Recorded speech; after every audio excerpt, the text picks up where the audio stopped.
chicos, están al aire. Bien, gracias. ¿Podemos empezar? Sí, están al aire. Vos decime cuándo. Estás al aire. Estás al aire ahora, podés hablar.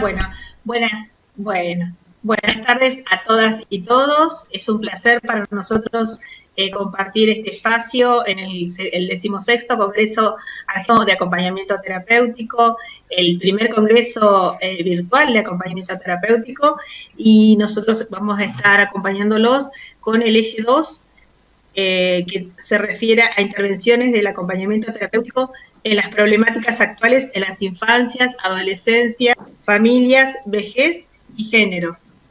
Así que esperamos que sea de provecho todo lo que estamos diciendo, todo lo que estamos compartiendo, y le vamos a dar...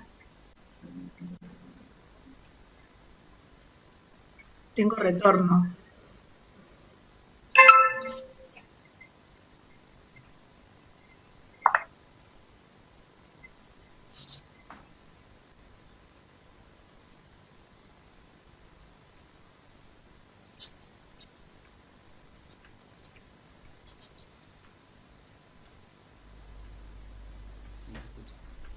Hola, ¿me escuchás? Sí, tengo retorno lento. Bueno, en esta ocasión inicia la disertación el licenciado Pablo Dragoto, licenciado en Psicología por la Universidad Nacional de Córdoba, miembro fundador y expresidente de la Asociación de Acompañantes Terapéuticos de Argentina, ATRA, y fue director nacional de prevención en materia psicoanalítica de la Universidad de Córdoba. Le damos la palabra a él para iniciar, le comento, tenemos 15 minutos de exposición y después vamos a ir pasando con todos los compañeros, los voy a ir presentando a medida que les voy dando la palabra. Bueno, muchas gracias por la presentación. Sí. Aclaro que el cargo de Director Nacional de Prevención en materia de drogas en CEDRONAR, no es de la universidad en ese caso. Bueno, gracias por la presentación y a todo el comité organizador, principalmente a Mariela, por toda la gestión que han hecho para poner en marcha este congreso en circunstancias tan difíciles. Quiero empezar diciendo que... Me comunico con vos porque escuché que tenés retorno. Trata de conseguir unos auriculares para evitar ese problema. Ya está. Bien, ok. Decía que lo primero que quiero mencionar es que yo no sería quien soy, al menos en términos profesionales, pero también como persona, si no hubiera estado en General Roca en el año 1992.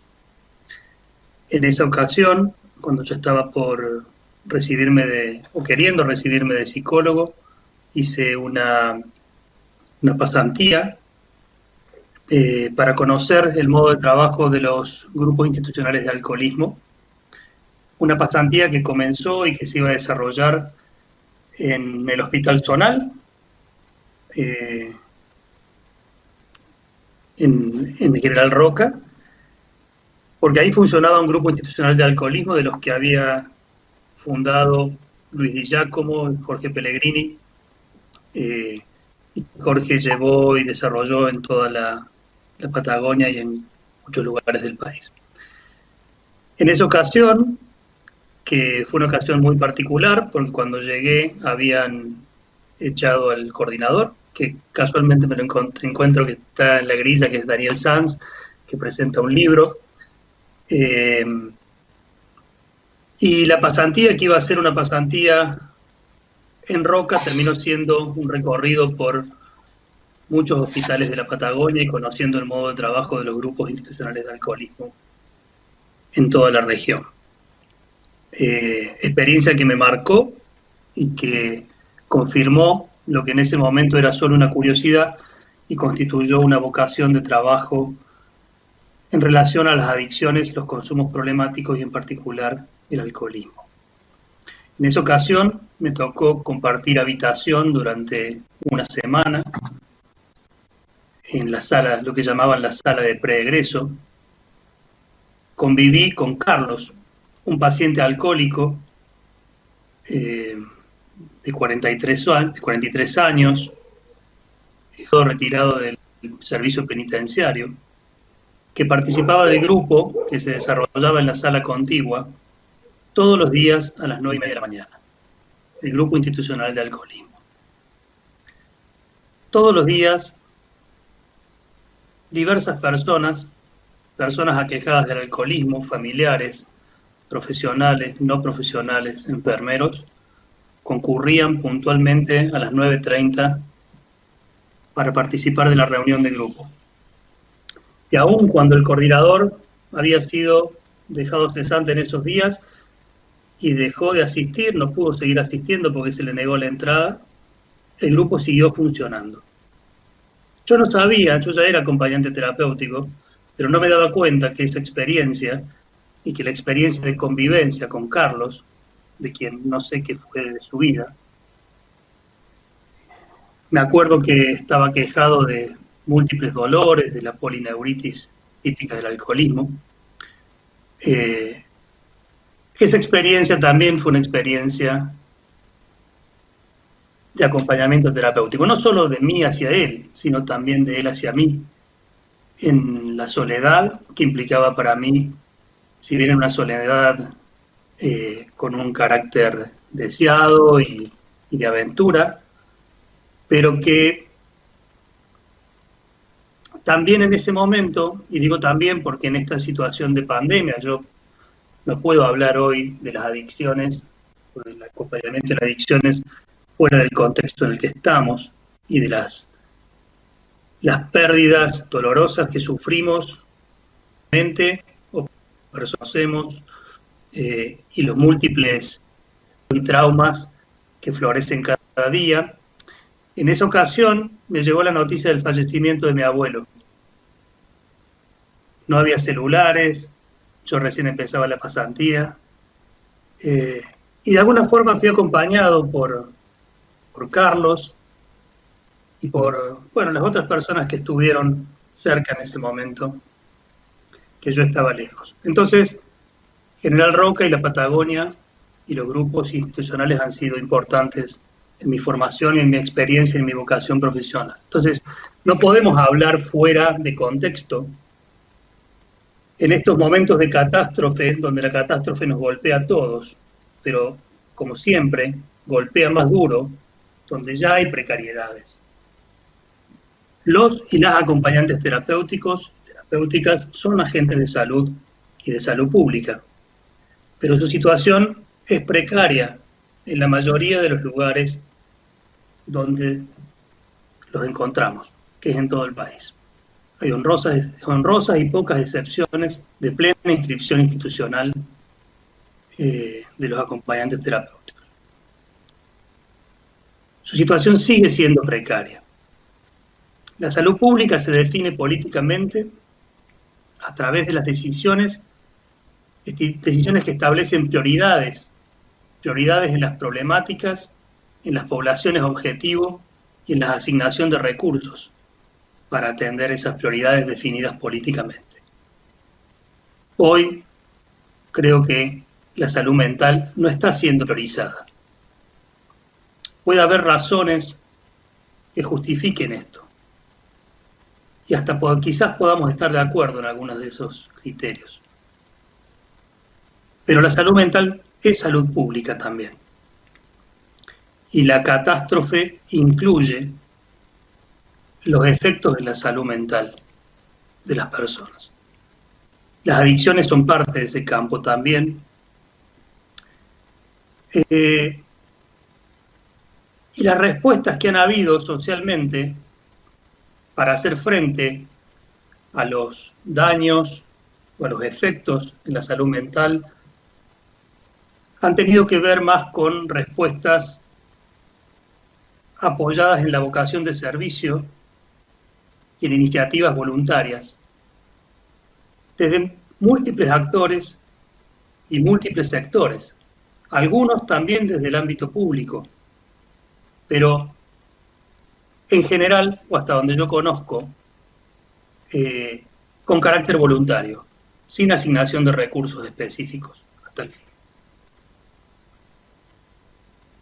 Con lo cual, estas iniciativas valiosas y donde hay muchísimos acompañantes terapéuticos involucrados en todo el país y en otros países también, son imposibles de sostenerse en el tiempo sin un apoyo real y concreto a través de recursos asignados. Porque nos enfermamos, porque tenemos que trabajar, porque estamos todos afectados por la pandemia y sus consecuencias. El recurso al alcohol y a otras drogas se ha incrementado precisamente en su función de anestésico para el dolor y para el padecimiento psíquico. Y sin duda que esta será una de las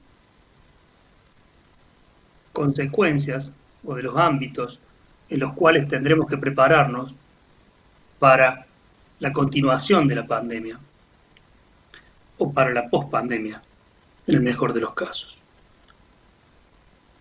Prepararnos y organizarnos para no solo para el tratamiento o el acompañamiento de las adicciones, que las personas con adicciones, como otros usuarios de salud mental, tienen muchísimas dificultades para el acceso a los servicios, a servicios con los cuales contaban anteriormente. Pero también acompañar en la tramitación de duelos,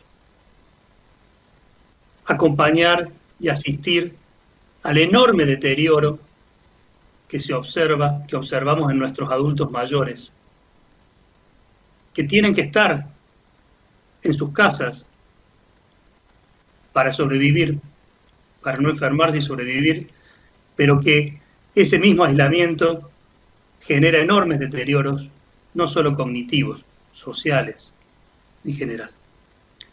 Y también en cómo esto que vamos observando, que vamos aprendiendo, porque no tenemos respuestas, de cómo lo van tramitando nuestros niños, niñas y adolescentes en estos tiempos. Entonces, la formación y la preparación de los acompañantes terapéuticos siempre hemos abogado porque sea interdisciplinaria. Porque cómo atender y cómo sostener los cuidados desde estas premisas de humanización, como señalaba Pellegrini en la mesa anterior. Cada uno puede elegir la teoría en la cual se basa, y los conocimientos en los que se basa, y priorizamos, o en mi caso, cada vez entendemos esto más desde el paradigma de la complejidad y de la interdisciplina y la transdisciplina. Pero en la formación de los acompañantes terapéuticos, últimamente por ahí escuchamos una absurda oposición, distinción entre supuestos acompañantes puros, refiriéndose a aquellos acompañantes que no tienen formación en psicología o que no se han recibido como psicólogos antes. Como señalaba hoy Di Giacomo, las profesiones, los roles evolucionan, como evolucionó la medicina, y en el acervo formativo de los acompañantes nos nutrimos de distintas disciplinas preexistentes. Pero ¿cómo acompañar sin ser solo cuidadores si no somos capaces de entender la complejidad de la constitución del psiquismo, la importancia del vínculo humano como condición de humanización?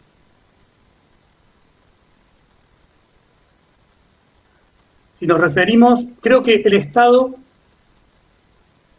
potencia, universaliza y garantiza el acceso a las buenas prácticas.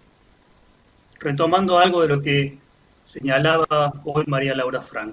El caso del acompañamiento terapéutico es un rol, es un recurso, una invención que no surgió dentro del ámbito de la salud pública. Hace mucho tiempo que no podemos ser testigos de políticas públicas innovadoras masivamente llevadas a cabo con asignación de recursos suficientes, como alguna vez fue la instalación de todo nuestro sistema de salud pública por Ramón Carrillo.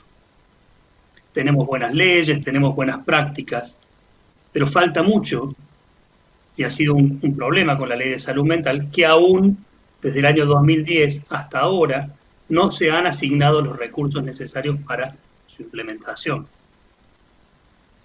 Entonces, el acompañamiento terapéutico, como señalaba María Laura esta mañana, se originó en prácticas que tenían más que ver con el ámbito privado.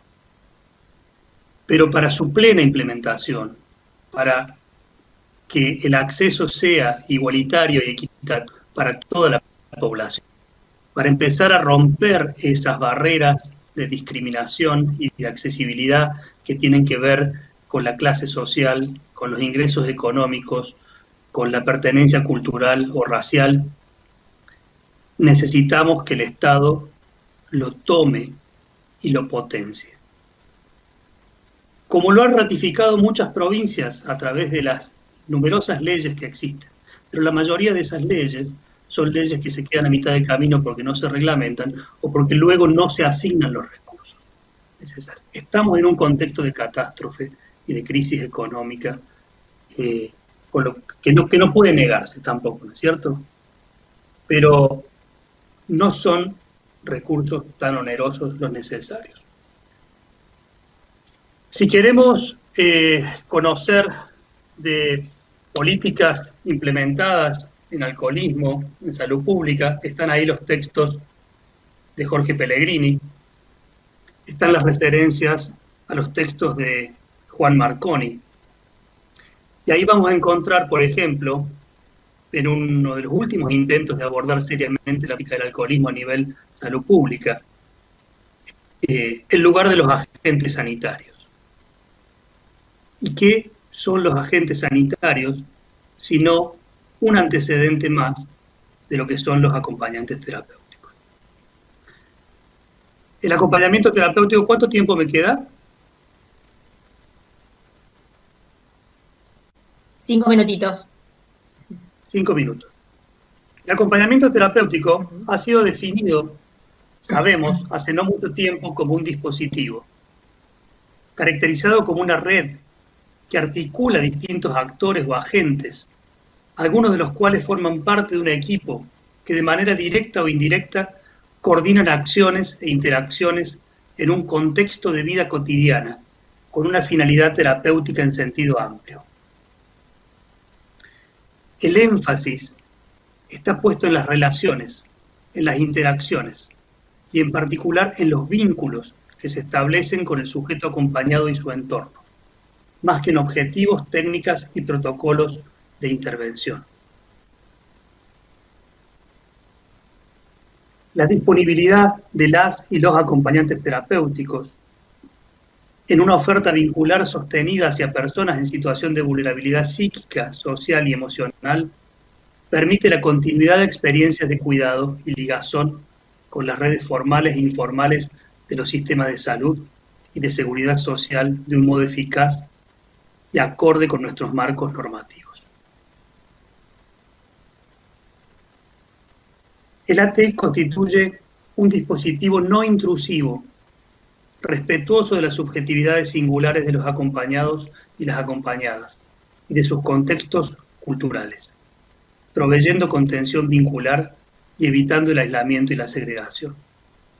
Esto es así como concepto, como definición, y la mayor dificultad para la plena implementación de estos recursos no tiene que ver con la vocación de los AT o con la formación de los AT, sino que tiene que ver sobre todo con la precarización existente aún hoy del trabajo de los AT. Estamos avanzando en algunos lugares más rápido, en otros lugares más lento, pero los acompañantes también forman parte de los grupos más vulnerables. Y estamos deseosos de poder participar activamente en el proceso de reconstrucción de nuestras comunidades, en ayudar a superar y elaborar los duelos y los traumas. Pero para eso hace falta no tanto que aminore la pandemia, sino que sean tenidos en cuenta. Para eso hace falta que tengan los recursos mínimos para poder trabajar en buenas condiciones, así como se les da equipamiento a los bomberos o se les da todos los elementos de protección a los equipos de salud.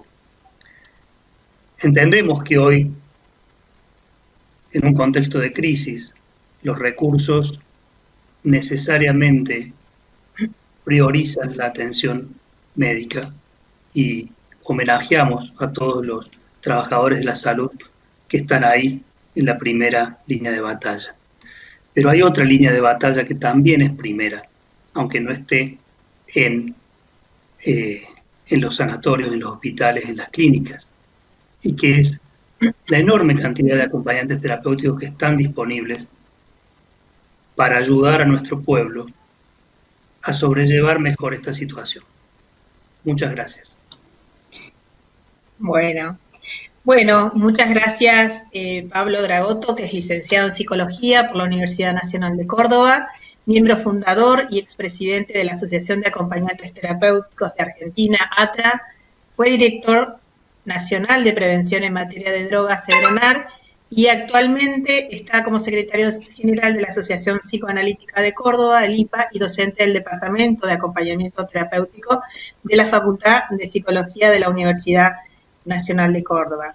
Pablo, te agradecemos mucho tus aportes. Nos parece, en este momento no han habido todavía preguntas, quizás tenga que ir avanzando el panel para que luego podamos compartir algunas de las inquietudes de nuestros participantes. Y sí me parecía importante esto que resaltabas como aspectos importantes de tu exposición, como que no se puede hablar fuera de contexto y que no es solo una cuestión de recursos la tarea que realizan los acompañantes, sino también, y que no es una tarea de vocación, sino que responde a tareas a cuestiones de precarización que deben ser pensadas y tenidas en cuenta para que realmente tengan un apoyo real en la tarea que en este contexto también se complejiza aún más.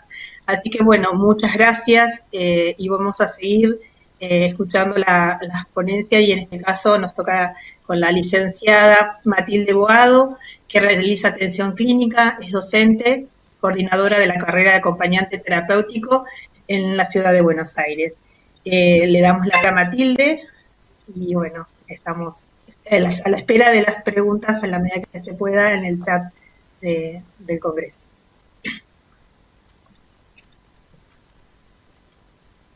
Me parece que a la licenciada se le cayó la conexión porque está congelada, así que vamos a esperar a ver si se recupera la conexión. Si querés podemos seguir con otro exponente. Bien. Y después... vamos a tener que, está con algún problema de conectividad, así que le vamos a dar lugar a nuestro compañero Esteban Obando, que es psicólogo de la ciudad, de la Universidad de Nariño, en Bogotá, Colombia, candidato a magíster en psicoanálisis, subjetividad y cultura en la Universidad Nacional de Esteban Obando, Colombia, psicólogo de la Fundación Surcos hace 6 años, miembro del Foro de Psicoanálisis del Campo Lacaniano de Bogotá y Pasto, y miembro fundador de Asociación Sin Trozos, Asociación para el Estudio en Acompañamiento Terapéutico, Psicoanálisis y la Salud Mental de Bogotá. Bienvenido, Esteban, y bueno, te vamos a dar la palabra en virtud de que, bueno, están con algunas cuestiones técnicas, Matilde. Gracias. Perdón, mil disculpas. Bueno. Ahí llegó la licenciada, no sé si quieren seguir, mil disculpas. Pero bueno, se ve que no se te... Bueno, disculpas con los compañeros de la organización. Bien, mil disculpas, Esteban, lo que pasa es que estas cosas pasan en la virtualidad. Así que bueno, no le vamos a dar la palabra a Matilde. Gracias, bueno. Gracias. ¿Qué tal? Saludo a todos. Bueno, un gusto estar compartiendo este congreso, así como Pablo hizo referencia, digamos, a Roca. Para mí también fue un lugar muy importante, porque fui convocada en Roca hace muchos años ya por la Fundación Huiliche para la formación de los acompañantes terapéuticos, que fue un curso en principio, y yo venía coordinando la carrera acá en Buenos Aires hacía muchos años en el Instituto Superior de Ciencias de la Salud, y tuve la oportunidad no solo de ir durante casi 10 años a Roca, sino de conocer gente maravillosa y de hoy estar convocada por aquellos que alguna vez fueron mis alumnos y que hoy han armado todo esto y han crecido y se han formado cada vez mejor, y eso la verdad es que me gratifica un montón. Bueno, en relación a lo que pensé para plantear en esta jornada, tiene que ver con algo que vengo trabajando, digamos, hace un tiempo, en lo cual venimos pensando junto con otros grupos de colegas y también de otros trabajadores de la salud, junto con ATES, que tiene que ver con la posibilidad de pensar, digamos, algunas cuestiones en relación a la perspectiva de género. Y el título del Congreso, que habla del porvenir, de alguna manera me convocó también a pensar esto que aparece como algo instalado socialmente, pero sin embargo nuevo dentro de nuestra práctica. Pensar, digamos, el porvenir para mí implica de algún modo una apuesta deseante que nos permite, digamos, aventurar algunas preguntas y algunas reflexiones, que es lo que pretendo hacer en este espacio, ¿no? Como a trazo largo, digamos, dejar algunas cuestiones abiertas para que entre todos y todas podamos seguir trabajándolo. Creo que en nuestra práctica, en la clínica, en la práctica cotidiana, en el quehacer, es necesario abrir las puertas a estas nuevas cuestiones que se nos presentan. Nosotros tenemos en general un hábito bastante frecuente de interrogarnos acerca de la clínica, ¿no? Sin embargo, no suele ser tan frecuente que lo hagamos con nuestro marco teórico de referencia. En mi caso, soy psicoanalista, es el psicoanálisis, ¿no? Pero bueno, podría ser otro también. Pero en este caso voy a meterme con esto. Y pensaba que incluir la perspectiva de género desde nuestro quehacer como psicoanalistas, como acompañantes terapéuticos, como trabajadores del ámbito de la salud mental, implica de alguna manera estar dispuestos y dispuestas a hacer ciertos movimientos, ¿no? Como que no se trata solo de este anhelo o, digamos, de este entusiasmo o de la declamación, sino que me parece que también tenemos que, de algún modo, construir nueva teoría, ¿no? Nueva teoría no implica destruir la anterior, ni mucho menos, sino construir nueva teoría desde un proceso recursivo, digamos, ¿no? Que nos permita ir a la deconstrucción, por un lado, para poder hacer visibles muchos de los aspectos invisibilizados en el interior de la propia teoría psicoanalítica, ¿no? Y de ese modo, una vez que se hacen visibles esos conceptos, entonces sí, volver a la teoría, pero ya desde otro lugar. Para poder hablar de perspectiva de género, también hay que contextuar algunas cuestiones que tienen que ver con un trabajo que hace mucho tiempo se viene haciendo por muchas pioneras psicoanalistas en nuestro país y también en el extranjero, que, digamos, vienen trabajando y avanzando en esta temática que estoy planteando de, por un lado, ir para adentro de la teoría y cuestionar o generar o construir preguntas posibles que hasta el momento no estaban autorizadas o ni siquiera estaban arriba de la mesa, digamos, ¿no? Una pregunta que generó en los años 70 el feminismo fue muy interesante porque fue una pregunta aparentemente muy sencilla y muy obvia, pero que sin embargo nunca había sido formulada.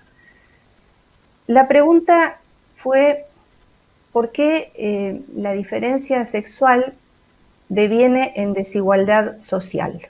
¿No? Y claro, por supuesto, como decía Pablo antes, las políticas públicas, lo biopolítico, no está por fuera de nuestra práctica. Y como la escuché decir una vez a Ana María Fernández, no podría pensar nada sin el psicoanálisis, pero solo con el psicoanálisis tampoco alcanza. Entonces, tomando algún concepto de Ana María Fernández para responder esta pregunta, que es el concepto que ella trabaja como diferencia desigualada, donde lo que ella marca es que lo diferente deviene no solo como diferente, sino como inferior, como peligroso, como enfermo, ¿no? Y esto de alguna manera tiene que ver con el capitalismo y la lógica patriarcal, con cómo el hombre fue la medida de todas las cosas, culturalmente, políticamente, en las distintas disciplinas. Y esto de que el hombre sea la medida de todas las cosas, operó de tal modo que hizo que determinadas situaciones queden invisibles, como esta que plantea la pregunta. Esta lógica permitió claramente sostener las desigualdades sociales de los géneros, naturalizando y provocando cierto consenso social de esa desigualdad, ¿no? Y también, por supuesto, efectos de sentido en todos los ámbitos. Yo, en este momento, me voy a detener en cuestiones que tienen que ver con el entramado de la teoría y con nuestra práctica. Cuando esa lógica se reproduce, digamos, dentro de la teoría psicoanalítica, se corre el riesgo, ¿no?, de que la teoría empiece a convertirse en una especie de dogma imposible de ser cuestionado. Y para sostener eso, el único mecanismo que lo puede sostener es la desmentida permanente. Sin embargo, y a pesar de esto, ¿no?, las transformaciones, las divergencias, los cambios, se van abriendo paso y van generando, se van haciendo oír, digamos, ¿no?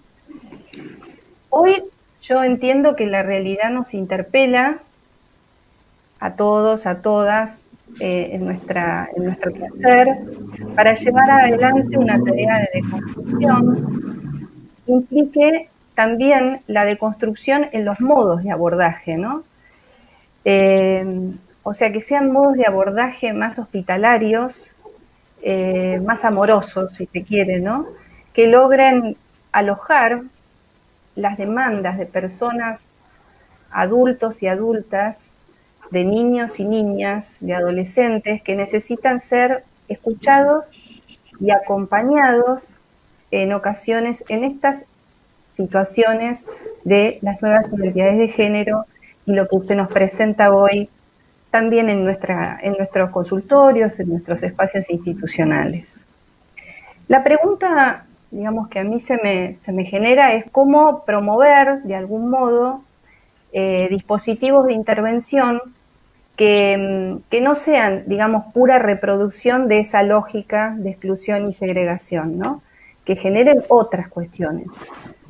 Y también, de qué modo, en ese sentido, poder lograr que el relato clínico no sea de lo mismo. Muchas veces encontramos que se fuerza la teoría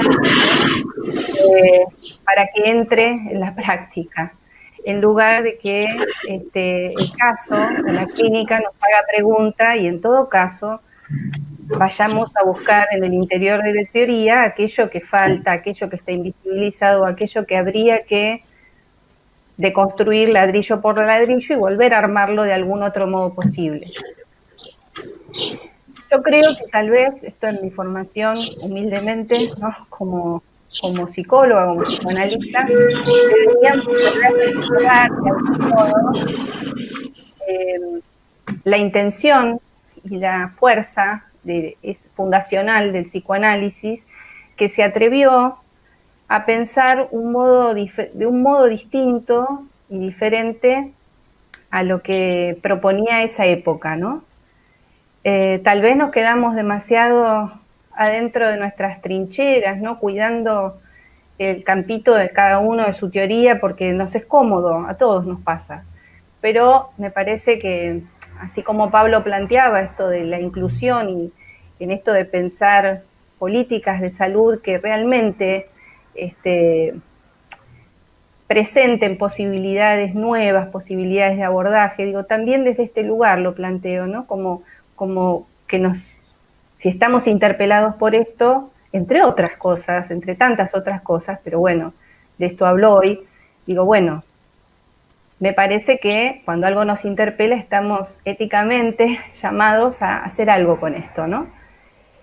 En la actualidad, las personas con identidades diversas, las personas trans, y la emergencia de niños y niñas trans de manera bastante temprana, ¿no? Realmente demandan una escucha en el marco que implique nuevas prácticas sociales y también una nueva legalidad que los habilite, ¿no? De este modo, me parece que nosotros, desde nuestros lugares, podemos favorecer a las madres, a los padres, a las familias, a las instituciones, para poder recepcionar esto y construir dispositivos de atención que no sean expulsivos y que por sentirnos incómodos o por no saber cómo ubicarnos, digamos, no terminemos desalojando ese pedido. Me parece que no es menor que aún hoy la psiquiatría, por ejemplo, denomina a las personas trans como los nomina como un trastorno de identidad de género o disforia de género. También desde el psicoanálisis ortodoxo, o más duro, no sé cómo denominarlo, de ciertos sectores del psicoanálisis, también hay algo del prejuicio y de lo previo, donde se nomina a las personas trans muchas veces como el empuje delirante a la mujer o ciertas cuestiones previo a haber sido escuchada esa persona, o sea, ¿no? Por lo tanto, sostener prácticas que se desprenden de un discurso, digamos, ¿no? Que ya a priori está marcando que hay un trastorno sin ni siquiera haber escuchado a esa persona, solo porque tienen una otra identidad de género, las ubica automáticamente del lado de lo enfermo ya previamente. Yo creo que esto que está en la teoría muchas veces provoca que los abordajes, digamos, clínicos que reciben ya comienzan, digamos, desde este lugar, desde el lugar de lo patológico, sin haber dado la posibilidad de una escucha, ¿no? Sin prejuicio, digamos. Esas personas se encuentran muchas veces maltratadas, otras destratadas y otras directamente desalojadas de los espacios de atención y otras veces provocando efectos iatrogénicos donde se empeoran las situaciones, donde se los sobrediagnostica o se tratan los efectos de esto. Y es importante entender que muchas veces las personas con identidad trans, básicamente el sufrimiento que vienen presentando es un sufrimiento social, es un sufrimiento que tiene que ver con personas que han transcurrido situaciones familiares difíciles, que muchas veces han tenido que abandonar su casa, que han tenido que separarse de su familia, que no fueron aceptados o aceptadas. Entonces, eso está invisibilizado y solamente se habla de esa identidad en relación a los genitales o no, pero todo lo demás queda no nombrado. Entonces me parece que, ya que este espacio, esta mesa, ¿no? Yo veía, bueno, habla de justamente niños, niñas, adolescentes y género al final, ¿no? Y género, digo, bueno, está buenísimo porque por lo menos está el y género ahora, ¿no? Antes directamente no estaba.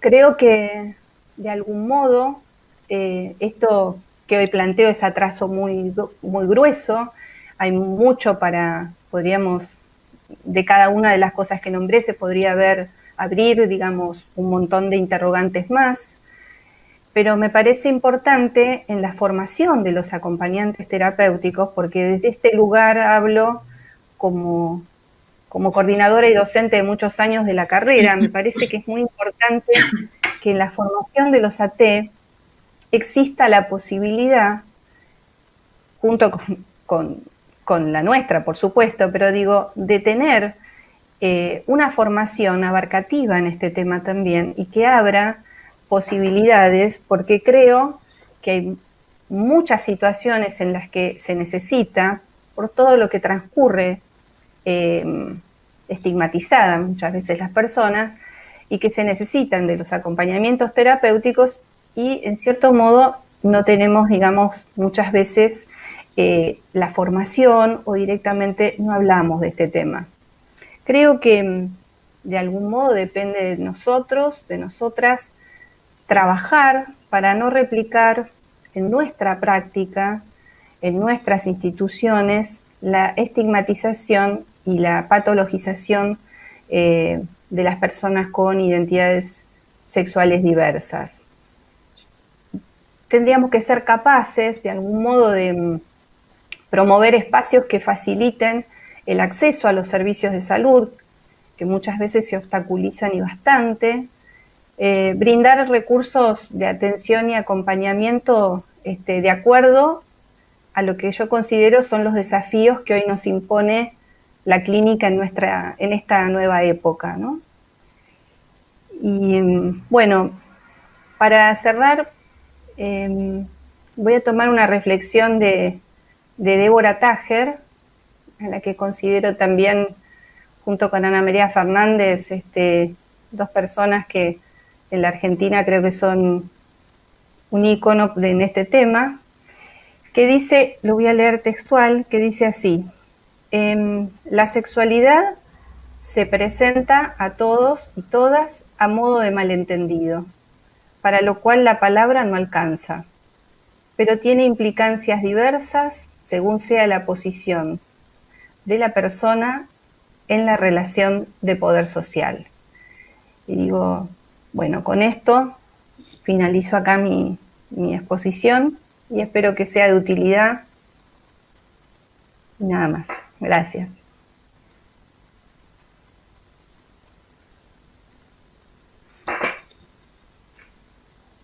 No se te escucha. No se te escucha. Disculpen, no había abierto el micrófono. Gracias, Matilde, por tus palabras, por tus reflexiones. De momento, pensaba, mientras ibas hablando, de qué importante los aportes mirados desde el feminismo y de miradas de algunos conceptos que vos tomás de estas preguntas posibles, que hasta el momento no estaban presentes y que son importantes retomarlas, y pensar en esta desigualdad que también hablaba el licenciado Dragotto.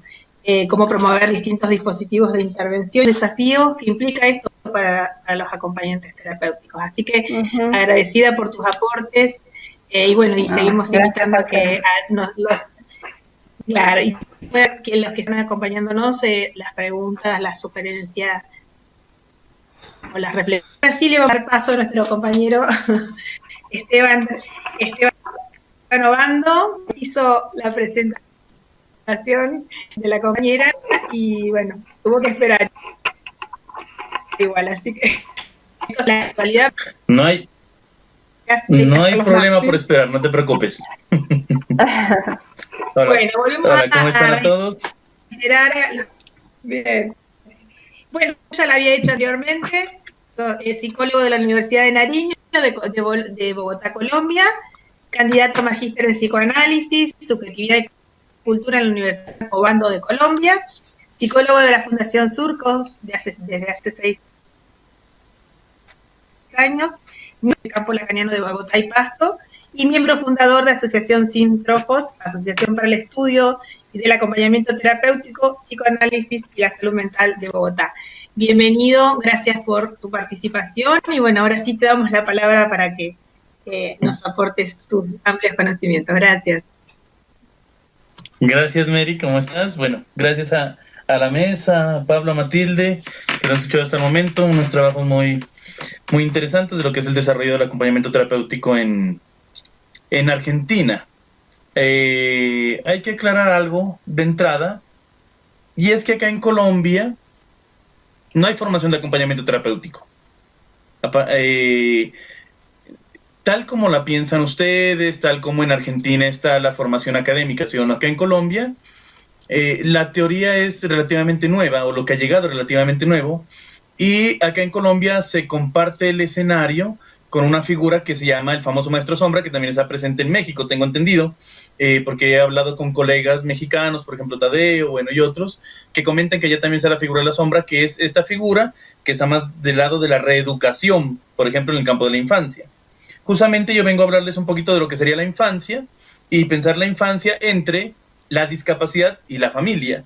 Desde hace 6 años, como les contaban ahí, yo trabajo en Fundación Surcos, que es una institución que trabaja con niños en condición de discapacidad, y es ahí en donde se llevó una experiencia que nos llevó a nosotros a conocer lo que sería la teoría del acompañamiento terapéutico, y así fue como llegué a contactarme con autores como Pablo, como Laura, como Gabriel, como Viviana, como Mauricio Germán, bueno, etcétera, etcétera, etcétera, y los he ido conociendo a cada uno de ustedes en los diferentes seminarios internacionales en los que he asistido, por ejemplo el de Brasil, el de México, ahorita que viene el de Costa Rica, por allá estaremos también, y fue todo gracias a una pregunta que lanzamos cuando nos topamos con la figura de la famosa sombra terapeuta, de la famosa maestro sombra. Era preguntar, ante el niño en condición de discapacidad, ¿la única posición posible acaso es esa de irlo a reeducar? Me gustó una frase que dijo Matilde, no sin el psicoanálisis, pero el psicoanálisis no lo puede todo. Entonces ahí efectivamente, mi compañero y yo de ese entonces, que era David, ¿sí o no?, David Parada, en la misma institución, empezamos a preguntarnos, nuestra formación es psicoanalítica, ¿sí o no? En ese entonces los dos hacemos parte del foro, en ese momento David ya no hace parte del foro, yo me sostengo en la institución, y nos preguntábamos, bueno, ¿cómo es que de la mano del psicoanálisis vamos a poder pensar una práctica distinta en el abordaje de la infancia diagnosticada, o de la infancia sentenciada, lo voy a decir, digámoslo así, porque es como si fuese un juicio, de la infancia que fue sentenciada antes de tiempo con el significante discapacidad? ¿Qué es lo que nos encontramos? Ahí nos encontramos efectivamente con un equipo de psicólogos, como les decía, acá en Colombia no hay formación en acompañamiento terapéutico, y creo que por el momento no la va a haber tampoco, ¿sí o no? Entonces con lo que nos topamos es con psicólogos recién egresados. Las condiciones de precariedad laboral, tal como ustedes las escucho de ustedes en su país, no solo es de su país. Latinoamérica tiene las mismas heridas abiertas en cada uno de esos pequeños países, digámoslo así, ¿sí o no? Y efectivamente Colombia es uno de esos otros botones para la muestra, en donde efectivamente la precariedad laboral para el joven psicólogo es muy, pues está sobre la mesa, es el pan del día. No se encuentra trabajo, no hay gran opción de trabajo, digámoslo así, ¿sí o no? Entonces, la mayoría de psicólogos jóvenes lo que encuentran es esta opción de entrar a trabajar como maestros sombras. Hay una gran demanda de los famosos maestros sombras, ¿sí o no? Entonces, un niño con diagnóstico parálisis cerebral, o un niño con diagnóstico de síndrome de Down, y cuando digo niño me refiero a niño, no a esa idea del niño de 30 años, no a esa idea del niño en condición de discapacidad que es el niño eterno. No, me refiero al niño en el estatuto de niño, es decir, de los 4 a los 10 años, ¿sí o no? Porque también, ¿qué es con lo que uno se topa? La infantilización de la discapacidad. Es decir, de que en este campo, en el campo de la discapacidad, se le dice niño a un adulto de 35 años, solo por el hecho de que tiene un diagnóstico de discapacidad cognitiva. Sobre todo eso se da en el campo de la discapacidad cognitiva. ¿Listo? Entonces, pero sí quiero aclarar lo que es en el campo de la infancia. ¿Qué es lo que nos vamos topando nosotros? Algo que yo trato en unas charlas que tuve con Viviana Bálsamo, en el libro que ella saca sobre la emancipación, sobre el acompañamiento terapéutico en la clínica de la discapacidad, y es que efectivamente el acompañamiento terapéutico es llamado ahí al borde.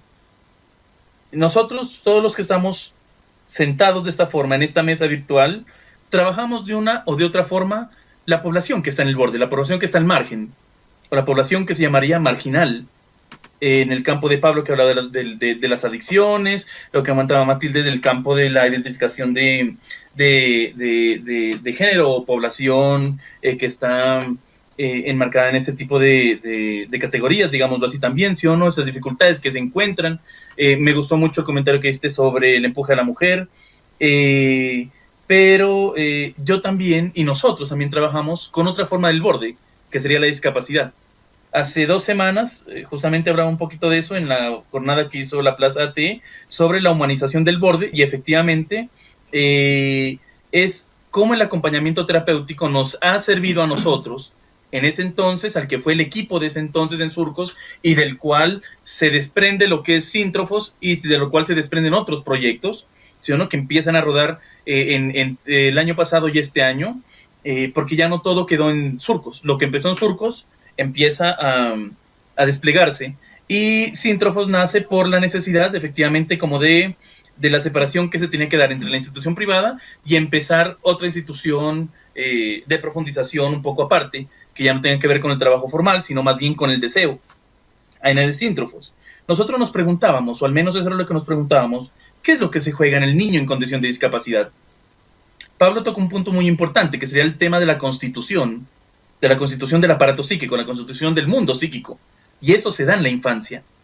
Eso en la infancia, y es muy importante que estos profesionales, estas personas que están en el diario vivir de las familias que acompañamos, de los niños que se acompañan, tengan esas nociones, no para estar analizando ahí, no para llevar el diván a la calle, no para hacer interpretaciones silvestres, no, para pensar el caso, que es distinto, ¿sí o no?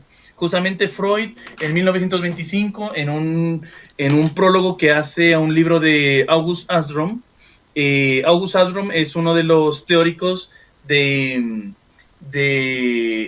la pedagogía que trató de introducir el psicoanálisis en instituciones de rehabilitación adolescentes, ¿sí o no?, en los reformatorios se llamaba así, enamorado de Ana Freud también, digámoslo así. Pero Freud escribe en ese prólogo, dice, a la pedagogía, el psicoanálisis no le puede decir cómo hacer al pedagogo. No le puede decir, mira, tú tienes que hacer A, B, C o D para completar lo que haces, porque el pedagogo se forma para ser pedagogo, ¿sí o no? Pero lo que sí le aporta al psicoanálisis es el pensar el fundamento de su teoría, el pensar el fundamento de sus actos, el pensar el lugar que ocupa en el momento de llevar a cabo un acto, ¿sí o no? Entonces, ahí es en donde nosotros en la institución empezamos a preguntarnos del psicoanálisis. ¿Qué puede aportar el psicoanálisis en el acompañamiento de los niños en condición de discapacidad? Y no solo en el acompañamiento, sino en su tratamiento. Y una de las grandes invitaciones que se hacía era, de entrada, era de dejar de poner en lugar de objeto al niño y a la familia. Recordemos que Lacan, en su famoso texto, 2 notas sobre el niño, nos dice que, bueno, está hablando del síntoma y eso, y nos dice algo sobre el síntoma somático. Y dice, el síntoma somático ofrece el máximo de garantías, es el recurso inagotable para, según los casos, dar fe de la culpa, servir de fetiche o encarnar el rechazo primordial. Eso me parece que es una anotación bien importante, porque cuando estamos trabajando en este tipo de poblaciones, ¿qué es lo que nos encontramos? Este efecto tan curioso que nos venía a nosotros cuestionando sobre el hecho de que la sombra estaba ahí para cuidar al niño. Es decir, en los textos históricos que yo leo de ustedes, de Argentina, que me han hecho llegar por acá, colegas, por ejemplo, esas preguntas que decía, somos unas niñeras caras, estudiamos 5 años psicología, entonces para salir y cuidar a un niño, para cambiar el pañal, las mismas preguntas, aunque ustedes no lo crean, las mismas preguntas empezaban a hacerse acá en Colombia. Y nos empezamos a dar cuenta que efectivamente hay algo del orden de lo estructural, algo del orden de las preguntas que a todos nos atraviesan, que empiezan a jugarse en este tipo de población y efectivamente en los acompañantes que empiezan a prestar el servicio ahí.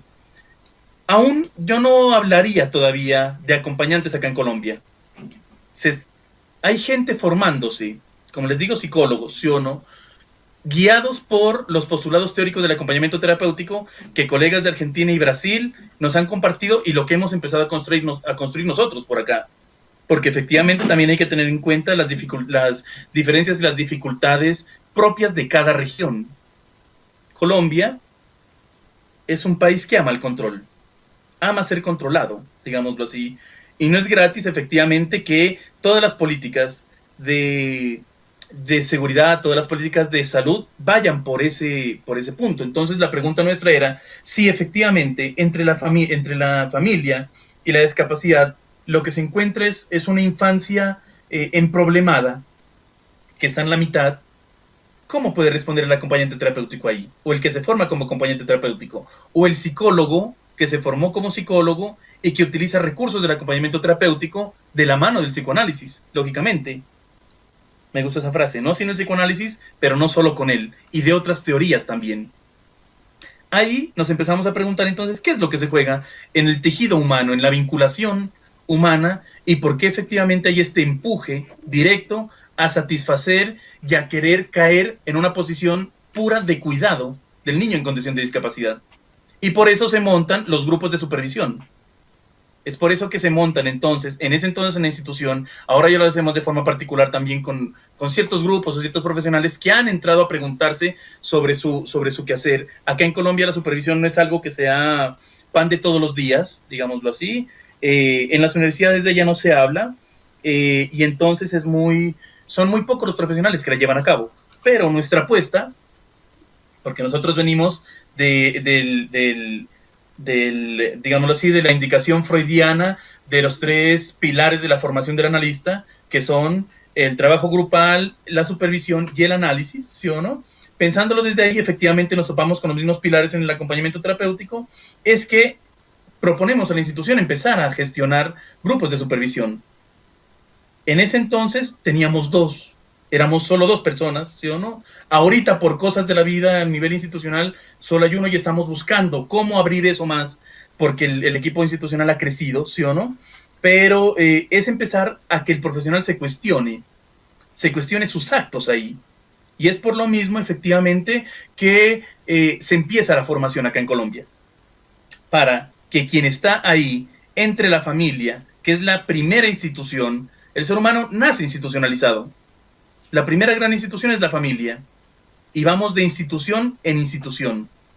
Lo que me he dado cuenta y lo que me ha enseñado la práctica es que cuando algo falla, cuando algo hace tropiezo en la introducción de ese pequeñito ser en el mundo, ya sea por cosas de su organismo, ya sea por cosas de cómo fue recibido, ya sea por las 2, ya sea por otras, caso por caso, una por una, es necesario la introducción de otra institución. Es necesaria la introducción de otros que lleguen a acompañar este proceso, que lleguen a acoger a estos padres, que lleguen a acoger a este pequeño niño, a que lo acompañen en ese tránsito. ¿Qué es lo que nos hemos encontrado? Efectivamente, ahí vuelvo sobre la idea que dije al inicio, esa idea de la discapacidad, la idea de la infancia eterna o el adulto infantilizado. Efectivamente, es muy común y la topamos. Y eso no solo se da en Colombia, en Argentina, en cualquier parte del mundo.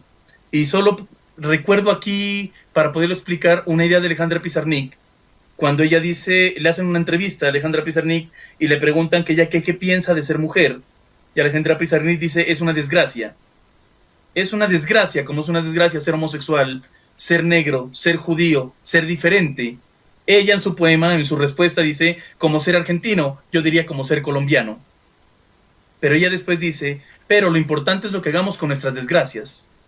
ahí es muy importante porque efectivamente acompañar a cómo cada persona, a cómo cada familia hace con lo que se ha topado, es muy importante porque sería lanzarse el caso por caso ya en una apuesta institucional. Ya no solo dejarlo el caso por caso en el diván, ¿sí o no?, sino también de la mano del psicoanálisis hacer otras apuestas, porque el psicoanálisis también permite hacer otras apuestas, y apuestas muy grandes en el campo social. Y no podemos quedarnos encerrados atrás de la puerta recibiendo al uno por uno, aunque hace parte, sí, yo tengo mi consultorio, y claro que recibo sujetos, y claro que tengo mis analizantes, claro que sí, pero no todo desde ahí. También trabajo en una institución, y desde el psicoanálisis tendremos que pensarnos cómo actuar ahí. Ahí, para mí, el psicoanálisis, el acompañamiento terapéutico fue una respuesta. Y me quedé pensando, ¿no? El psicoanálisis terapéutico. Me quedé pensando eso también porque fue como casi un lapsus, y hay que usarlo, los lapsus, porque efectivamente hay una ganancia terapéutica del psicoanálisis. Incluso los psicoanalistas le tienen mucho miedo a la palabra terapéutico. Y habrá que ver cómo en otros ámbitos, como el ámbito institucional, habrá que acompañarse de lo terapéutico. Habrá que dejar de hacerle el feo. Aquí es en donde encontramos, vuelvo a la infancia, que efectivamente requiere un acompañamiento. A los padres que efectivamente requieren un acompañamiento para hacer algo con la angustia. Para permitirse, habilitarse a vivir con los recursos que hay. Y no caer en posiciones pedagógicas. Colette Soler, en un textico que se llama El psicoanálisis ante la demanda escolar, dice una cosa muy, muy linda. Y Colette Soler dice, creer que todo fracaso del sujeto es un fracaso que hay que llegar a reparar, es una posición pedagógica. El psicoanálisis no va por esa vía. Porque cada sujeto responde a cada fracaso, entre comillas, de acuerdo a sus identificaciones primordiales, a la forma como se ha identificado, ¿sí o no?, con el otro, cómo ha asumido su propia castración, bueno, etcétera, etcétera, etcétera. El acompañamiento terapéutico acompañado por el psicoanálisis y lo que nosotros hemos intentado por acá proponer es efectivamente no caer en posiciones pedagógicas ante la discapacidad. Ir más allá de esta dificultad, ya estoy terminando, ir más allá de esta dificultad que se le presenta, ¿sí?, que se le presenta a los profesionales de caer en la necesidad de cuidar con quien están, de volverse esta niñera cara, ¿sí o no?, que va todos los días. Hubo un tiempo acá, ¿sí o no?, y todavía hay, por ejemplo, a nivel institucional, que se encuentran órdenes y llega escrito así, ¿sí o no? Es bien curioso porque el significante está escrito así, acompañamiento terapéutico 12 horas, una sola persona. Eso no es acompañamiento terapéutico. Y es por eso que acá en Colombia aún no se puede hablar como tal de esto, pero es un proyecto para cocinarse, es un proyecto que se está gestando y es un proyecto que se está escribiendo ahorita. Eso les podría contar un poquito de lo que ha sido pues esta experiencia acá en esta población específica, para ir más allá del cuidado y de la enseñanza de los niños y permitirnos acompañar la subjetividad que cada uno produce con lo que cada uno vive en la cotidianidad de la vida. Muchas gracias. Muchas gracias, Esteban, por los aportes y las reflexiones. Siempre es importante mirar también otras experiencias que sirven también para un poco ver los avances que se ha tenido, en este caso los acompañantes terapéuticos de Argentina, que avanzan con en un montón de aspectos y que sirven para ser trabajados también con otras realidades de Latinoamérica. Y me quedaba pensando en todos estos conceptos y algunas puntuaciones que haces en relación a cómo mirar a la infancia con discapacidad, ¿no? Y me parecía que es interesante este planteo como psicoanalista de pensar que trascienda lo individual y que se piense en los espacios institucionales también para poder abordarlo esto, por lo menos desde la experiencia que tienen ustedes. Bueno, gracias por los aportes y bueno, no sé, por el momento. De momento no hay preguntas todavía, no el público no ha hecho, están atentos a la transmisión, seguramente estarán esperando terminar todos los paneles. Así que, bueno, ahora le vamos a dar la palabra a dos compañeras queridas de acá de la zona, la licenciada María Laura Rué, que es licenciada en Servicios Sociales, la vicedirectora del Departamento de Trabajo Social de la FADEX, de la UNCO, profesora adjunta de las asignaturas Servicio Social Familiar y la práctica de Servicio Social Familiar de la localización General Roca, y está en su etapa final de la especialización en Trabajo Social Forense de la Facultad de Derecho y Ciencias Sociales, y diplomada en Psicografología Forense de detección de maltrato y abuso infantil juvenil, organizado por el Centro de Estudios Avanzados en Derecho de la CEADE. Y junto con ella, en este caso, van a exponer de forma conjunta con también otra querida compañera, es la licenciada Daniela Salas, que es licenciada en Servicio Social, vicepresidenta del Consejo Local de las Mujeres de la ciudad de General Roca, en representación de la Facultad de Derecho y Ciencias Sociales, profesora adjunta de las asignaturas Servicio Social en Comunidad y de la Práctica Social en Comunidad de nuestra Universidad Nacional del Comahue, de la FADEX, y maestranda en etapa de elaboración de tesis de su maestría de estudios de género, de mujeres y género, que realiza la Facultad de Humanidades también de nuestra universidad. Así que les dejamos con ellas para que nos complazcan, nos endulcen los oídos con tan lindos conceptos. Gracias.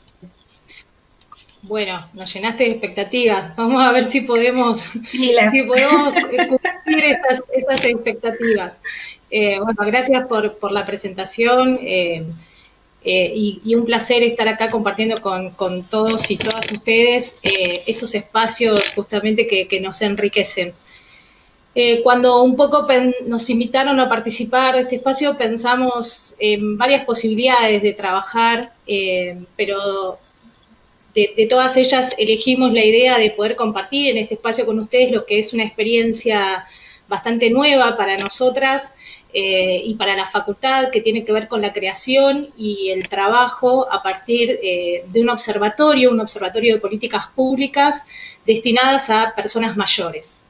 Y de alguna manera ir, digamos, a partir de la creación de este espacio, ir instalando, ir trabajando algunas bases, ¿sí?, paradigmáticas que tienen que ver con las personas mayores como sujetos plenos de derecho, y también desde una visión interdisciplinaria, ¿no? Entonces, bueno, la idea sería intentar compartir esta experiencia, ¿sí? Y a partir de ella dejar traslucir lo que es significativo para nosotros en la mirada hacia esas personas mayores, hacia la vejez, desde la perspectiva de los derechos de las personas mayores.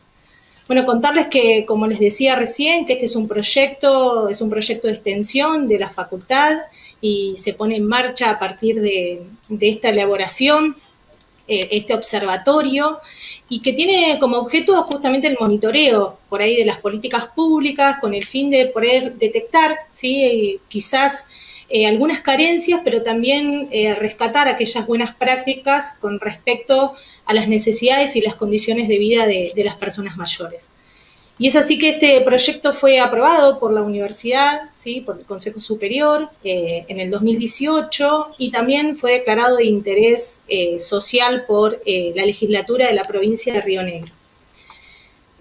Contarles que este proyecto en realidad es plasmado desde la universidad, pero que es, digamos, gestado, pensado por una organización de jubilados y jubiladas autoconvocados, que pensaron cómo trascender la idea del reclamo callejero, del reclamo a partir de la manifestación pública, y se les ocurrió acercar esta propuesta porque muchas y muchos de los que allí participan tenían vínculo con la facultad, muchas han sido docentes, muchas han sido profesoras jubiladas, y entonces fue así como nos incluimos, integramos y le fuimos dando forma y organizando esta estructura de este observatorio. Y además contarles que este observatorio está integrado por distintas organizaciones de General Roca, ¿sí?, con distintos fines y con distintas miradas, pero que intentamos integrar y tratar de converger en esa mirada. Entonces decíamos que este observatorio, en realidad, lo que intentamos hacer en esta práctica es tratar de ser agentes de información, porque la información está muy dispersa, y esto nos habla también, ¿no?, de algún tipo de posicionamiento con respecto a este grupo etario, y también agente de análisis, ¿no?, poder entender y poder darle una vuelta de tuerca a las nuevas problemáticas que nos enfrentamos frente a la mirada de las personas mayores.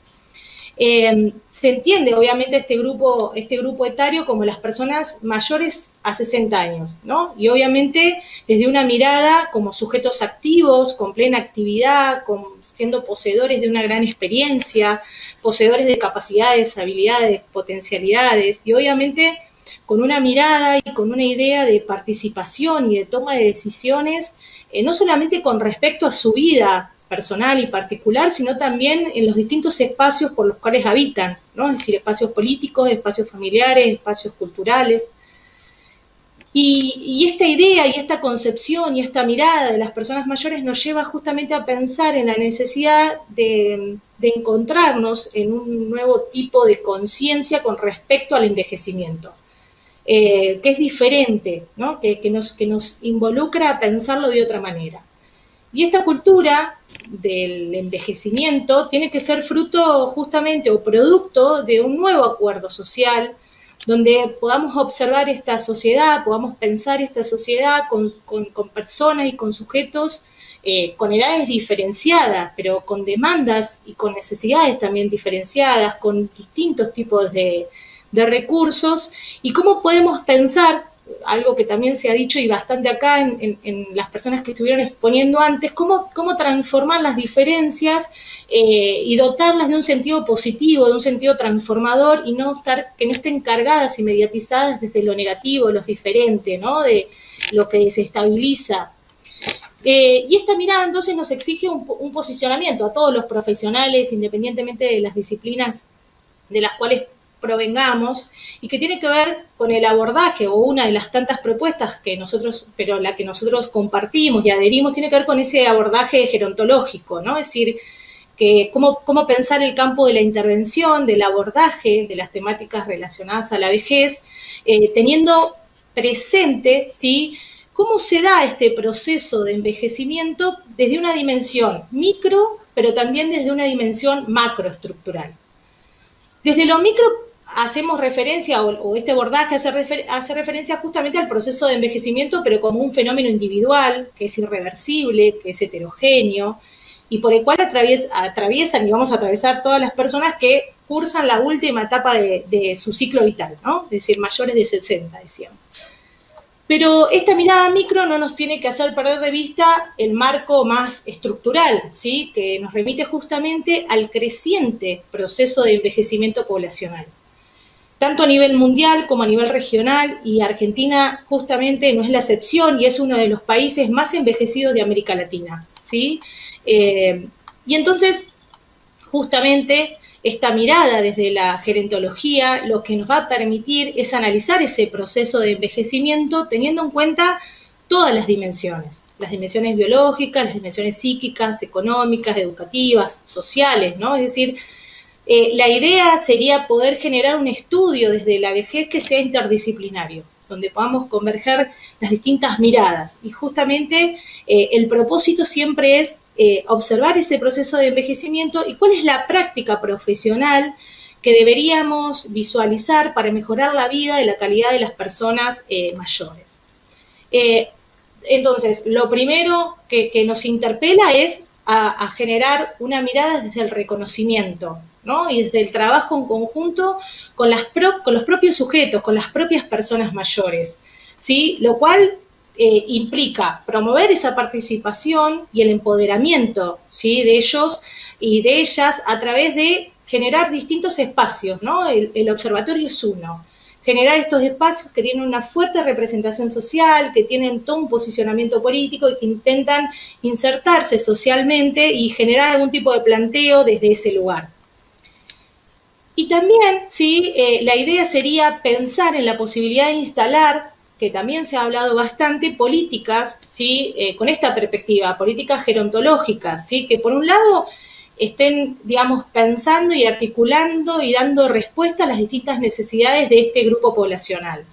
Pero por otro lado, generando visibilización, ¿no? De esto también tenemos bastante hoy, de la falta de visibilización o de la invisibilización. ¿Y qué significa esto? Y de construir, ¿no? De construir todo lo que tiene que ver con los prejuicios, con los mitos acerca de la vejez y de ese proceso de envejecimiento. También sería interesante poder compartir con ustedes desde cuáles son los posicionamientos, por lo menos teóricos, que pretendemos o intentamos trabajar desde el observatorio.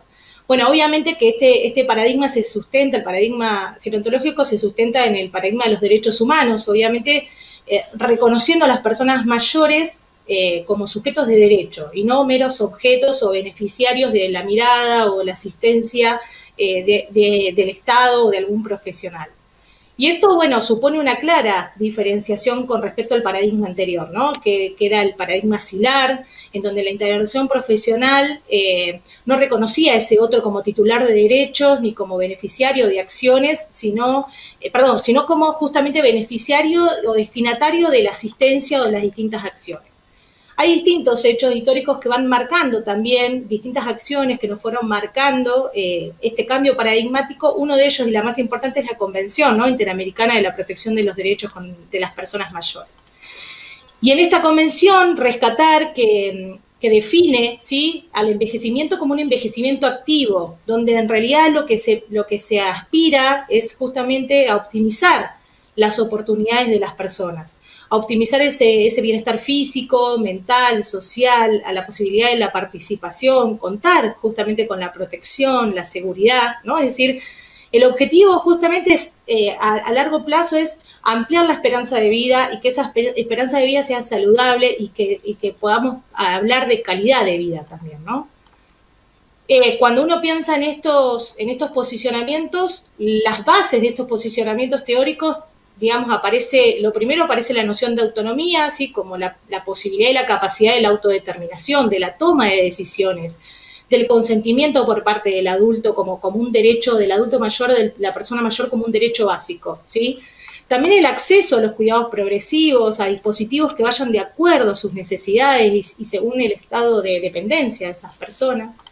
No podemos olvidarnos algo que también se planteó desde este espacio, que es la perspectiva de género, ¿no? Y de la diversidad sexual, sobre todo atendiendo y teniendo en cuenta el fenómeno de la feminización de la vejez, ¿no? Y destacando también la posibilidad de que las personas mayores también puedan ejercer su sexualidad y definir, vivir su vida de acuerdo a su identidad de género. Y obviamente que es otra de las dimensiones es el derecho al buen trato, que obviamente es una de las problemáticas que también está instalada y que debemos trabajar, que tiene que ver con el maltrato hacia las personas mayores.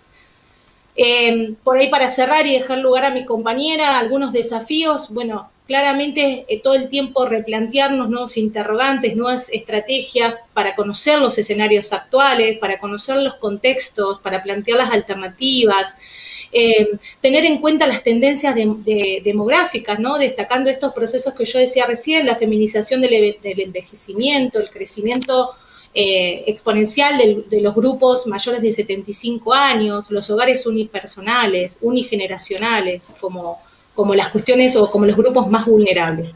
Pero sobre todo, ¿sí?, como para ir cerrando, tener una mirada gerontológica de los espacios, propiciar la deconstrucción de los prejuicios, de esas imágenes estereotipadas sobre la vejez, es decir, justamente trabajar para una sociedad menos discriminatoria y por lo tanto más integradora e incluyente de todas las etapas y de todas las edades, ¿sí?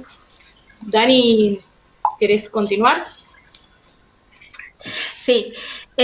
Bueno, por ahí, digamos, la idea con Laura era, como ella bien dijo, contarles por qué elegimos la experiencia del Observatorio de Políticas Públicas de Personas Mayores, porque para nosotras se constituye como el ejemplo perfecto de este nuevo paradigma y de esta nueva forma de mirar esta etapa de la vida, ¿no? Laura ya lo decía, el envejecimiento activo tiene que ver con entender que la vejez es una etapa en la que la persona puede mantener un alto grado de actividad, ¿sí? Y básicamente, digamos, surge como contraposición a este concepto o a esta mirada de la desvinculación o al desarrollo de algunas miradas prejuiciosas que existen sobre la vejez. Algunas ideas, digamos, que aparecen como formas de prevenir, tienen que ver básicamente, esto de prevenir la aparición de diversas patologías en esta etapa, tiene que ver, por ejemplo, con proponer a la participación como una vía concreta de prevención. Y una de las ideas centrales que nosotros traíamos, digamos, para intentar un aporte, tenía que ver con incorporar la idea de diversidad, ¿sí? Y cuando estamos hablando de diversidad, estamos tratando de decir que no todas las vejeces son iguales o que no todas las personas envejecen de la misma manera. La OMS dice de que no hay una persona mayor típica, ¿sí? De que nos podemos encontrar con algunas personas, ¿sí? Que tienen facultades físicas y psíquicas que a sus 80 años, por ejemplo, mucho tendrían que envidiarle a alguien que tiene 20.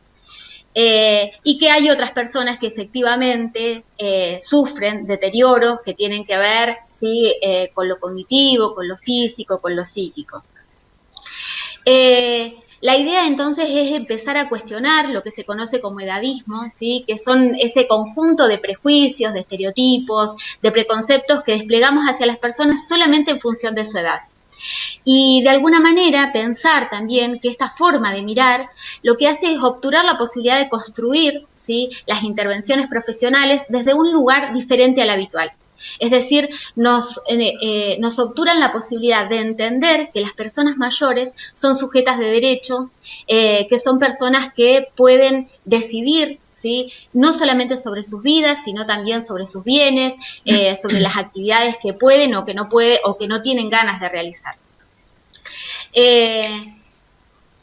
Dani, vamos a tener que ir cerrando, sí, porque nos va quedando una expositora y si no, no vamos a llegar con Macarena. Si puede ir cerrando. Sí. Cierro, digamos, así como con una cosa muy chiquitita, ¿no?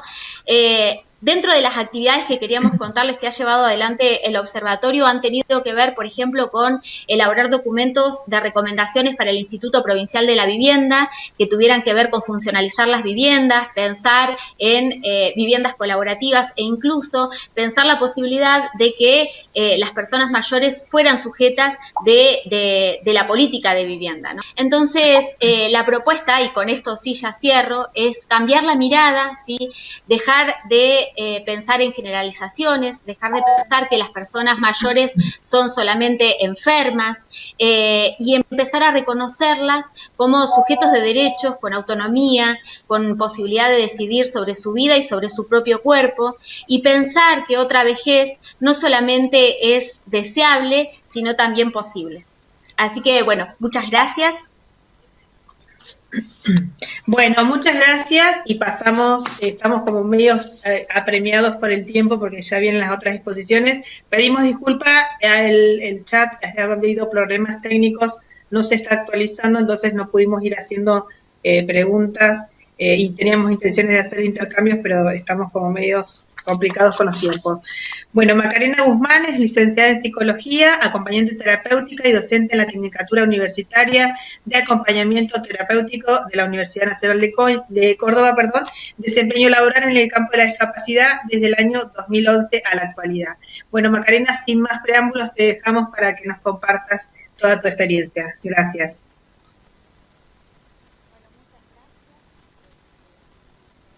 No se escucha. No tenés activado el...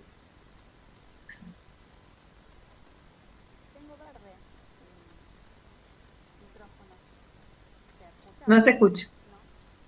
Un poquito más fuerte, tendrás que ponerle el audio.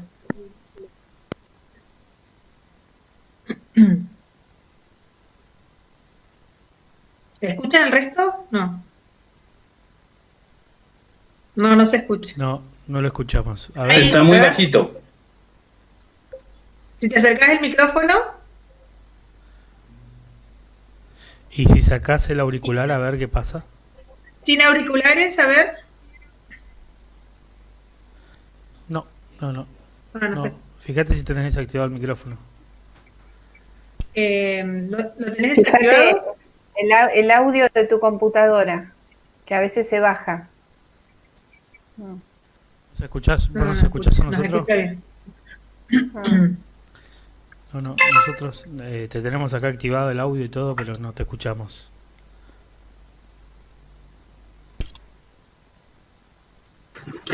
Por ahí si sale y vuelve a entrar.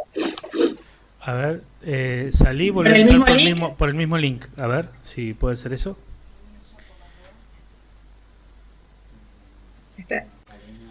Bueno, sepan disculpar porque son cuestiones que nos sobrepasan, no las podemos manejar y que es lo que pasa en la virtualidad.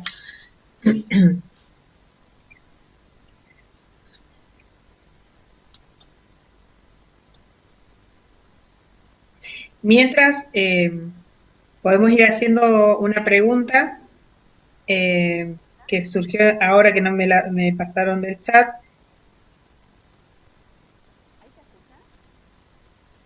Para María Laura, se escucha no. Muy bajito se escucha pero muy bajito.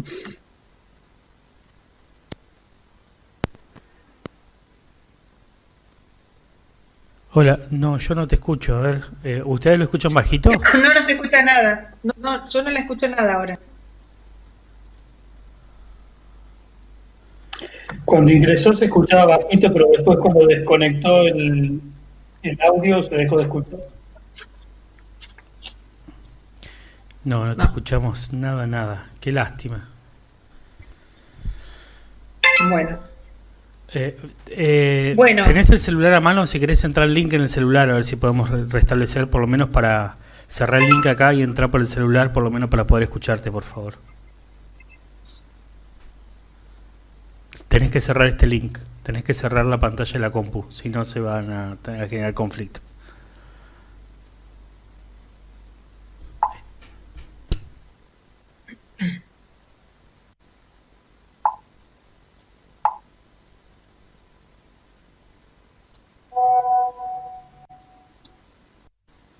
Bueno, mientras se va probando el sonido, ¿les parece? María Laura, te hacen una pregunta.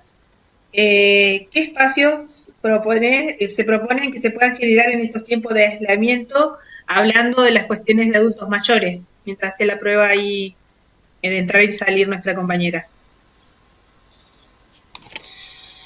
Muy difícil en estos tiempos proponer espacios, los hacemos y desde la virtualidad, igual que cualquier otra de las temáticas que hoy estamos interviniendo, digamos, ¿no? Generando y propiciando, habíamos armado una agenda que tenía que ver también con la ciudad amigable, con las personas mayores y desde ahí poder generar un montón de miradas y de aportes hacia las políticas públicas, sobre todo. Pero bueno, este contexto nos ha tenido que redefinir nuestros planteos, digamos, ¿no? Es decir, plantear hoy algunas cuestiones que tienen que ver con la obra pública, con la mirada de los parques, con la mirada de los espacios públicos, digamos, quedaba como totalmente desactualizada. Sí, hemos tratado de sostener algunos aportes en relación a la salud de las personas mayores, a las recomendaciones, encuentros con los espacios de enfermería, encuentros con profesionales que trabajan desde la arquitectura, con profesionales que tienen que ver con la vivienda, digamos, distintas áreas de posibles intervenciones. Bien, gracias. A ver, Macarena, otra vez. No. A ver, ¿ahí sí se escucha? Ahí sí, perfecto. Dale. Genial. Bueno, vamos a ir al pasado, pero... Bueno. Dale. Gracias. Bueno, genial. Bueno, ahí vamos a ver que funcione. Bueno, para no irme de tiempo, voy a ir leyendo un poco la presentación que tenía para acercarles a la audiencia, que esto quería agradecer a los que están del otro lado ya hace varios minutos permaneciendo, y la presentación que elaboré tiene que ver con esta puesta corporal que tenemos los acompañantes y también cómo se va enlazando con esta disponibilidad para poder pensarlo en los tiempos actuales en donde la disponibilidad está atravesada por las pantallas. Bien. Bueno, bastante, es decir, que tenemos desde los comienzos del acompañamiento un eje definitorio que es en relación a nuestra disponibilidad como acompañantes en este cotidiano que vamos compartiendo con cada uno de nuestros acompañados. Y esta disponibilidad está atravesada haciéndose uso de nuestro cuerpo, ¿no? Pero, ¿qué es estar disponible, no? Yo me preguntaba, bueno, ¿qué implica estar disponible, no? Y que esta disponibilidad es aquello que puede usarse o utilizarse, es aquello que también está dispuesto para ponerse en acción. Y que esto se hace visible en la actualidad en todo lo que implica o inviste mi actitud postural, mental, emocional.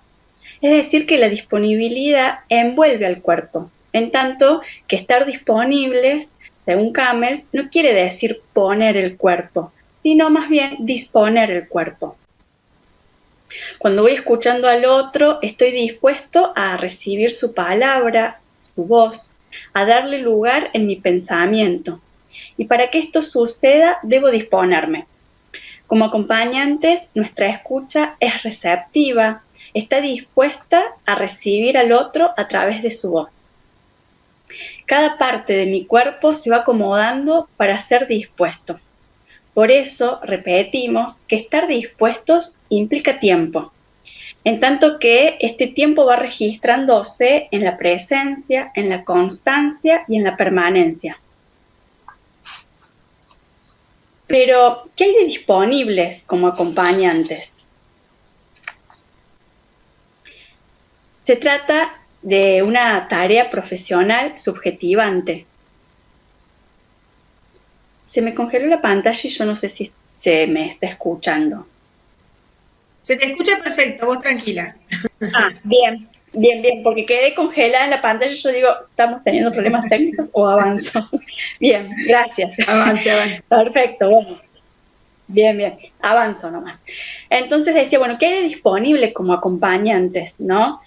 Y que se trata de que nuestra tarea profesional es subjetivante, en donde lo disponible de mi tiempo, de mi cuerpo, de mi mente, van estando dirigidas a producir efectos. Esto nos conduce a pensar sobre nuestra función corporal como acompañantes, en tanto que como adultos disponemos el cuerpo por medio de diversas manifestaciones, sean estas el mirar, el escuchar, la voz, nuestro rostro, nuestra gesticulación o el contacto. Por momentos podemos sostener que como atés ponemos el cuerpo y para eso significa desplazarnos, movernos. Sin embargo, esto no es exclusivo porque entramos en la vinculación con el otro a través del epidermis, el contacto. Ahora, ¿cuánto de esto se puso en juego o en tensión en la virtualidad? Cuando ponemos el cuerpo en la pantalla y el desplazamiento es vehiculizado por los espacios que el celular nos va mostrando. Cuando entramos a ese mundo que ya conocíamos muchas veces, pero que ahora está virtualizado. En este sentido, le damos al cuerpo y sus manifestaciones la posibilidad de ejercer nuestra tarea requiriendo siempre de cuerpo. Cammers expresa que no podemos trabajar sin mirar, sin escuchar, sin oler, sin contactar, sin hablar, sin manifestarme a través de mi actitud postural, de mi rostro, de mi voz. Ahora, si esto pasara y yo no estuviese allí, por lo menos corporalmente, tengo posibilidades de evadirme corporalmente, de no ver, de no mirar y solo ver, de no contactar y solo tocar, de no escuchar y solo oír, de hablar sin voz, de gustar sin sabor, de plantarme en una postura sin actitud, de exponer mi cara sin rostro, de moverme sin gestualidad. Estar ahí rutinizada, mecanizada, anestesiada. Mis funciones orgánicas por un umbral muy bajo, es decir, un cuerpo que no se estaría vinculando con mi acompañado. Y es ahí donde el otro pasa a ser objeto. Y si el niño es sometido a una rutina desafectivizada, máquina. Qué atentos que tenemos que estar como acompañantes en cómo dispongo este cuerpo para ese trabajo, para ese encuentro. También puede suceder lo opuesto, una sobrecorporalización por medio de esta invasión corporal que es desregulada y que los adultos no medimos sin el consentimiento de la proximidad que tenemos con este niño o niña. Retomando, nuestra función corporizante como acompañantes es la expresividad que tenemos como adultos, la que funciona como captadora de atención. La constancia y la variación de la gestualidad expresiva va a interesarle a este niño o esta niña, lo va a llamar, de manera que va a dirigir su atención hacia el cuerpo del adulto. La gestualidad va acompañada con la actitud, con el contacto, que van configurando en nuestro campo clínico un núcleo de interés que atrae la atención visual, auditiva, táctil y postural del niño o la niña. Es cierto también que en la época actual hay objetos que atraen interés, como los distintos dispositivos tecnológicos, sobre todo en este momento que han sido y están siendo los principales elementos de conexión vincular, educativa, clínica. Sin embargo, es necesario insistir que estamos en presencia de una práctica humanizante, que no puede realizarse por medios de objetos exclusivamente con la prescindencia del cuerpo humano. Aun cuando estemos en la modalidad virtual de acompañar, es necesario disponer el cuerpo. Esto retoma la propuesta de un cuerpo dispuesto. Podemos pensar que la función corporizante tiene apoyatura en el concepto de apego, en tanto que este término se refiere a un vínculo muy particular, ya que da seguridad, genera calma, regula emocionalmente y habilita un mejor funcionamiento en el cotidiano que se transita. Este contacto profundo va modulando, organizando, y quien ejerce la figura de apego cumple o tiene como propósito dos metas. Por un lado, ser base de la cual explorar, conocer, poder crear, y por otro lado, es un refugio al cual volver cuando se presenten situaciones adversas. Según Inés Di Bartolo, la figura de apego implica disponibilidad, que ofrezca seguridad y respaldo para animarse a más. Podríamos pensarnos como acompañantes asumiendo la construcción de un rol en base al apego, en donde se puedan desplegar en las escenas cotidianas que acompañamos experiencias donde el otro pueda ir explorando este mundo, que pueda ir hacia ese mundo y luego pueda volver para recuperar las vivencias transitadas. Para esto disponemos el cuerpo, para que la corporalidad que sostiene nuestras intervenciones vaya ampliándose a las nuevas necesidades de nuestro acompañado. ¿Por qué pensarnos como acompañantes la función corporizante y el apego en la infancia? Porque desde alguna de ellas se pueden desplegar las intervenciones, siendo que estas intervenciones tienen su fundamento en la subjetividad de nuestro acompañado. No podemos dejar de lado la subjetividad, porque si lo hiciéramos y anulamos la subjetividad, no seríamos humanos, sino máquinas. Y como máquinas, nuestros actos serían respuestas mecánicas. De hecho, es necesario diferenciar intervenciones mecanizadas y ritualizadas. Si se automatiza la intervención, se ubica al niño o la niña en un lugar de objeto, por lo tanto, nada de su singularidad va a ser contemplada. A su vez, si como acompañantes nos refugiamos en actos repetitivos, estereotipados, perdemos nuestra condición subjetivante en pos de una objetivación que enajena nuestro trabajo clínico y nuestra condición de sujeto. Por lo tanto, como acompañantes, en el trabajo del devenir subjetivo de nuestro acompañado, nuestras intervenciones corporales pueden ser consideradas técnicas de acción.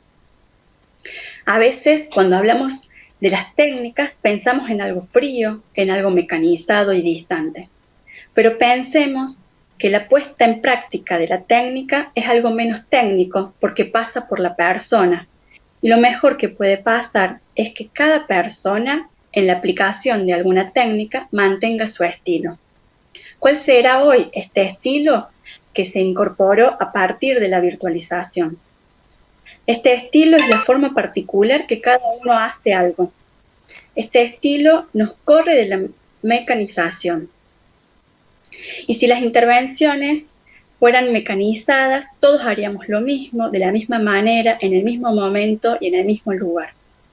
Pero hay un hecho curioso, es que nosotros como adultos, frente a cada niño, vamos construyendo una nueva forma de mirar, una nueva forma de escuchar, una nueva forma de despedirnos y de acariciar. Hoy nos vemos desafiados como acompañantes a pasar por la experiencia de disponer el cuerpo en medio de la virtualidad, donde el despliegue de nuestras intervenciones siguen siendo sostenidas por la subjetividad y atravesadas por condiciones sociales como lo es este tiempo de aislamiento social preventivo.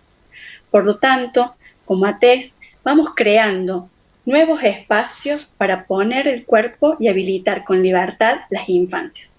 Muchas gracias. Muchas gracias, Macarena, y somos esclavos del tiempo. Sé que quisiéramos preguntar muchísimas cosas, pero mil disculpas. El chat no estuvo habilitado y bueno, no pudimos hacer preguntas. Pero sí yo le quiero dar la palabra a Pablo, que inició esta mesa, para que haga el cierre, ya que es nuestro referente local de acompañamiento terapéutico, para que agradezca con su intervención. Gracias. Gracias. Está sin audio, Pablo. Gracias por el aviso y gracias, Mary, por este pase. Una mesa muy concurrida, muy diversa, con temáticas todas prioritarias que abordan poblaciones vulnerables y necesidades de priorización en las intervenciones, en los dispositivos, en las políticas públicas. Esperamos que haya sido nutricia para la concurrencia y agradecemos a todos por la participación. No podemos hacer una integración en tan breves minutos, pero creo que tanto la temática o la problemática de la vejez como la perspectiva de género, como todo lo que expuso brillantemente Macarena y los avances que van haciendo los colegas colombianos marcan el abanico y la potencia del dispositivo de acompañamiento terapéutico y de la necesidad de integración en las políticas públicas y en los dispositivos de asistencia y de prevención en salud mental en nuestra región. Muchas gracias. Bueno, y agradezco a todos los panelistas por la participación, por la paciencia, disculpas por los errores, por todo. Es sumamente complejo esto de ir coordinando, que nos ande bien la internet, pero igualmente fue un espacio de encuentro latinoamericano en algún punto, porque está el compañero de Colombia, bueno, y multiregional en realidad. Así que les agradezco a todos, gracias por la participación. Queda una pregunta para Macarena, que seguramente vemos la forma de que la pueda responder después por algún chat. La importancia de la formación personal corporal para disponerse corporalmente con el niño y la niña. Ella lo expone uno de los compañeros que está escuchando y te felicita por la excelente exposición. Bueno, muchas gracias. Bueno, gracias a todos y agradecida de toda la participación y todo lo que han compartido con nosotros. Muchas gracias.